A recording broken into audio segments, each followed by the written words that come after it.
He almost ignored the call. It came at the worst possible moment past midnight, after a double shift with his daughter asleep on the couch because the heater in their tiny apartment had broken again.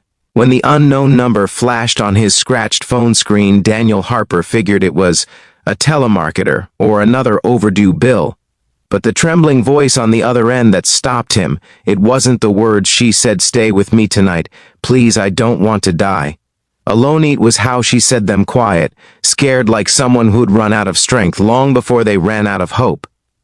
If you believe in kindness, second chances, and the power of unexpected miracles, please like, comment, share, and subscribe. It truly helps us keep telling stories like this. Daniel thought it was a wrong number. He knew it was, but something inside him, something tired and deeply human, wouldn't let him hang up. The woman's breathing was uneven, her voice fading in and out as machines beeped softly around her. Before he understood what he was doing, he was shoving his daughter's blanket over her, locking the apartment door, and rushing into the freezing night toward St. Mary's Hospital. The city felt different at that hour, quieter. Heavier streetlights flickered over rain-soaked sidewalks as he ran, soaked to the bone. He didn't know who she was or why she called him. All he knew was that no one deserved to face death alone, and maybe he didn't want to be alone either. Inside the hospital, everything smelled like disinfectant and fear. Nurses rushed past him with urgent voices and tired eyes. When he gave them the room number, the woman whispered before going silent. They hesitated, looked him overworn jacket, calloused hands, exhaustion carved into his face.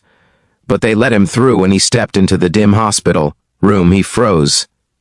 The woman in the bed looked impossibly fragile, yet oddly graceful, as if she had lived a life that once shimmered with bright lights and luxury.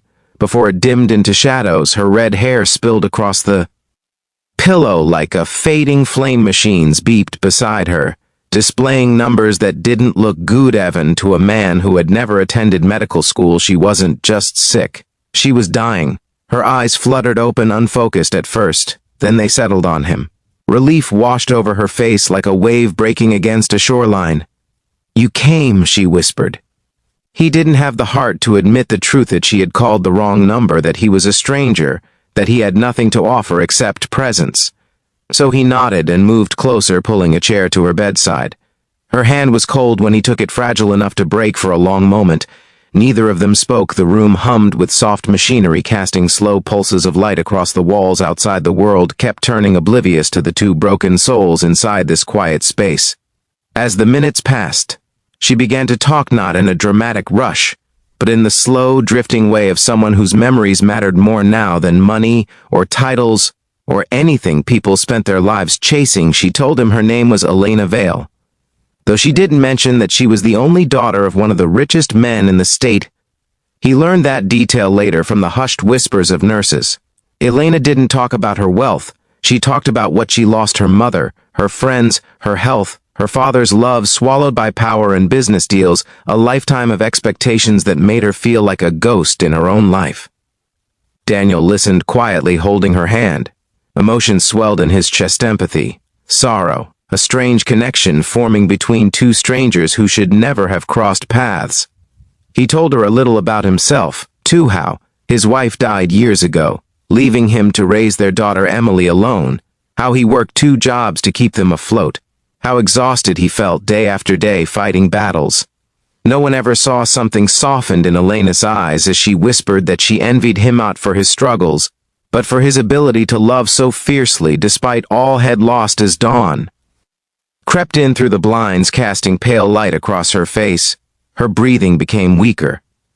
Doctors came and went, adjusting tubes and exchanging grim looks they tried to hide, but Elena seemed calm now, anchored by the presence of a man she believed she had called intentionally, even if it had been an accident. When the pain surged, her fingers tightened around his. He leaned closer, whispering gently that she wasn't alone, that he wasn't going anywhere. Hours passed like seconds. Seconds passed like lifetimes. At one point she whispered that she wished she had spent her life differently, not chasing status, not pleasing people who never cared, not holding back the love she always had but never gave. Daniel squeezed her hand, and she looked at him with a fragile but genuine smile. She said she was grateful that out of everyone she could have called her last wish, had been heard by someone with a real heart late in the afternoon.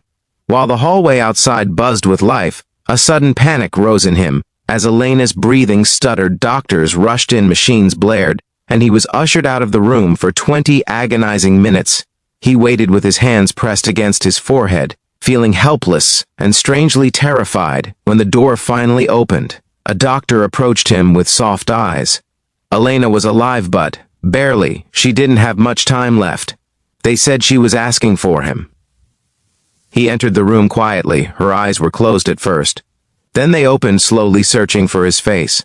Her voice was a broken whisper as she thanked him, not for saving her life because he couldn't, but for giving her something she hadn't felt in years: peace.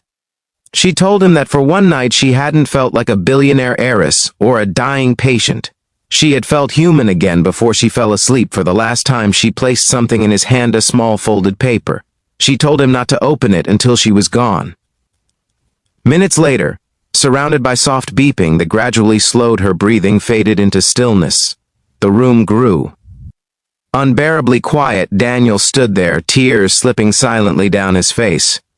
He opened the paper. It was a handwritten letter, shaky but clear. She thanked him for his kindness, for his time, and for being the one person who stayed when everyone else walked away. At the bottom was a signature authorizing a trust fund for his daughter, more than enough to change her entire future. He sank into the chair, overwhelmed. Not because of the money, though it would save them, but because a stranger he met on the last night of her life chose to leave a part of her hope with him. If this story touched your heart, please like, share, and subscribe. Your support keeps these real human stories alive. Before you go, comment, "I believe kindness still exists," to let me know you were here.